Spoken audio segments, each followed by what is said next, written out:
Halo Bapak Ibu Guru hebat. Hari ini saya ada di SMA Negeri 1 Tagulandang. Dalam kaitan sebagai seorang narasumber berbagi praktik baik Implementasi Kurikulum Merdeka Angkatan 3, saat ini saya hendak berbagi praktik baik penerapan pembelajaran berdiferensiasi. Mau tahu keseruannya? Yuk ikuti video saya ini.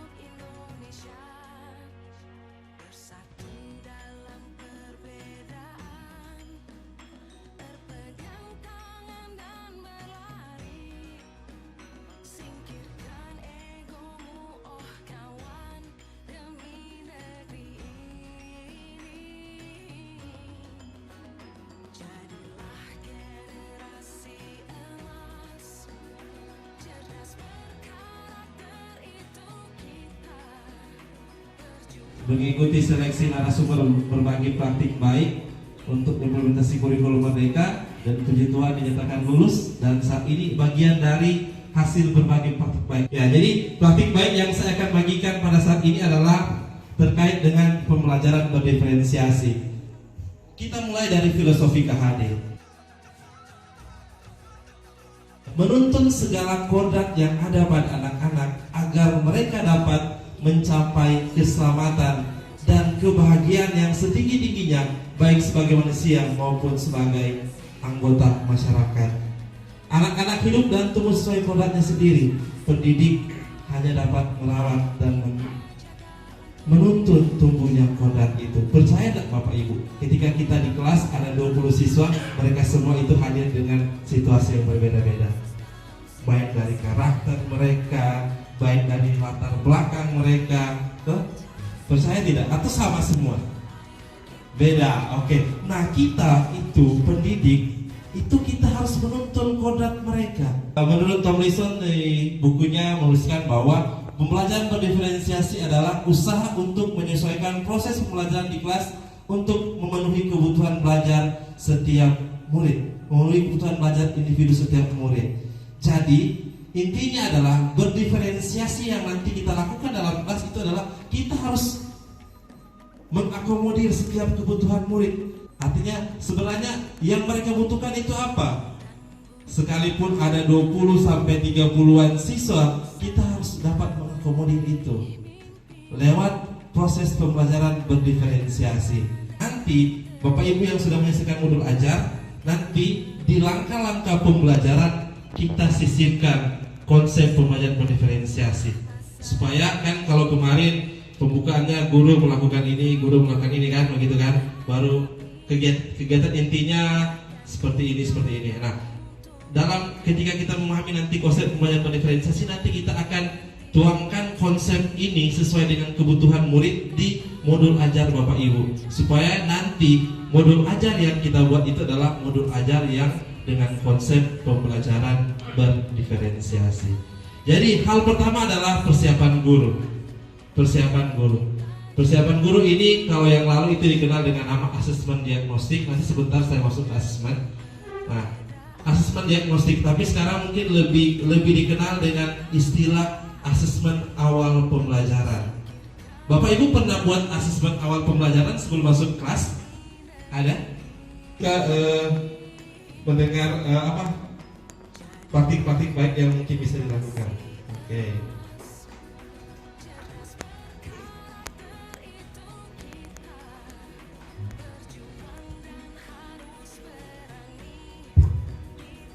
Oke, terima kasih atas kesempatan. Barangkali yang asesmen awal yang pernah dilakukan itu barangkali sering kali dilakukan oleh setiap guru. Hanya saja mungkin istilahnya sudah lain. Yang dilakukan, kalau saya lakukan itu memulai judul atau materi yang diajarkan kepada siswa, maka kita misalnya menunjukkan dulu misalnya berupa gambar. Misalnya saya mengambil judul tentang bank, karena saya mata pelajaran ekonomi. Ya, pelajaran ekonomi, misalnya saya lembaga keuangan termasuk bank. Saya harus menunjukkan dulu gambar atau gambar gedung atau gambar atau tempat atau bank itu sendiri, tempatnya, ya gedungnya. Maka saya harus bertanya kepada siswa, siapa yang pernah ke bank? Nah, kalau ada siswa yang mengangkat tangan, saya langsung mengatakan bahwa materi kita hari ini tentang lembaga keuangan dalam hal ini adalah bank. Itu memanfaatkan materi ini dalam kehidupan sehari-hari sehingga mengakibatkan siswa menjadi kurang aktif dalam proses pembelajaran yang berdampak pada penguasaan kompetensi siswa tersebut. Sehingga praktik baik yang saya lakukan yaitu penerapan pembelajaran berdiferensiasi menggunakan model discovery learning berbasis project. Berikut praktik pembelajarannya. Nah, ini saya lakukan pertama asesmen diagnostik Bapak Ibu.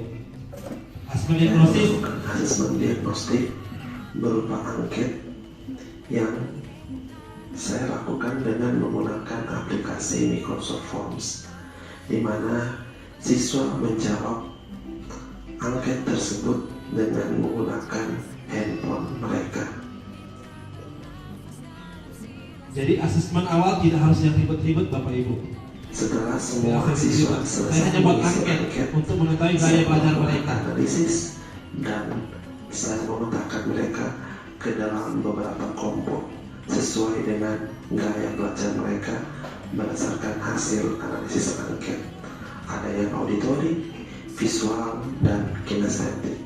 Dan memang cenderung yang saya dapati di kelas ini lebih ke arah kinestetik. Permasalahan yang mereka dapat pada setiap lembah kerja mereka masing-masing.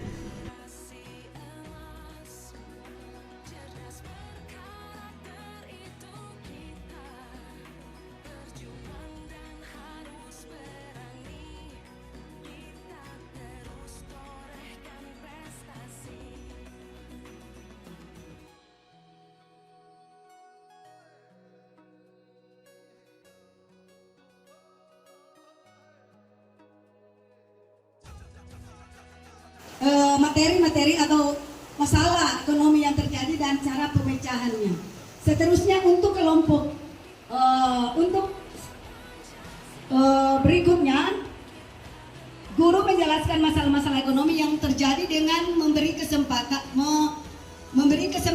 bagi kelompok 2 untuk mengakses materi masalah ekonomi dan pemecahannya yang dapat didengar oleh siswa. Seterusnya, guru menjelaskan masalah ekonomi yang terjadi dengan membaca artikel-artikel. Ini kelompok 3 ini. Kelompok 3 karena